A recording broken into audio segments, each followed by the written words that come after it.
మామూలుగా స్కూటరు లేకుంటే బైక్ మీదనైతే ఇద్దరు ఎక్కి పోవచ్చు. అదే ట్రావెల్ వ్యాన్ అయితే ఒక 10-12 మంది దాకా కూర్చుంటారు.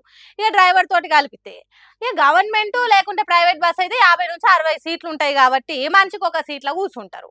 అదే ఆటోనో కారు అయితే ముగ్గురు లేకపోతే గట్టిగా ఇరికిచ్చి ఇరికిచ్చి కూసబెట్టిన ఒక నలుగురు ఐదుగురుగా కూసోవచ్చు. కానీ ఈ బడి పోరగాల పరిస్థితి చూస్తే తారీఫ్ చేయాల్సిందే పోన్రి. ఇక మన గల్లీలా కుక్కి ఇంతే ఎట్లయితే కుక్క పిల్లలు ముడుచుకొని ఉంటాయో గట్ల ఆటోల గీ స్కూల్ పోరగాళ్ళను కోడిని ఒదిగేసినట్టు పొదిగేసిండ్రు చూడు. ఒక్కదాన్నే కుక్కి కుక్కి ఎక్కించిండట ఆటో డ్రైవర్ అన్న.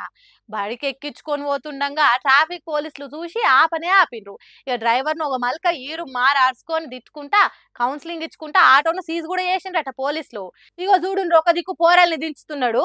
1, 2, 3, 4, 5, 12, 15 ఓ నాయనో.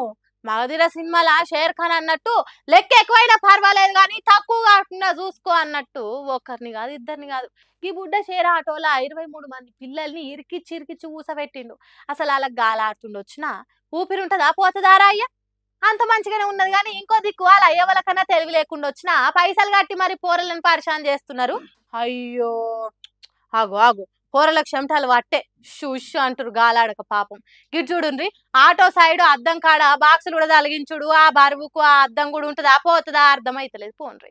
చూడుండ్రి ఆడి పోరగాళ్ళను మగ పోరగాళ్ళను అందరిని కలిపి ఒకటే ఆటోలో జమాయించి పోతుండు.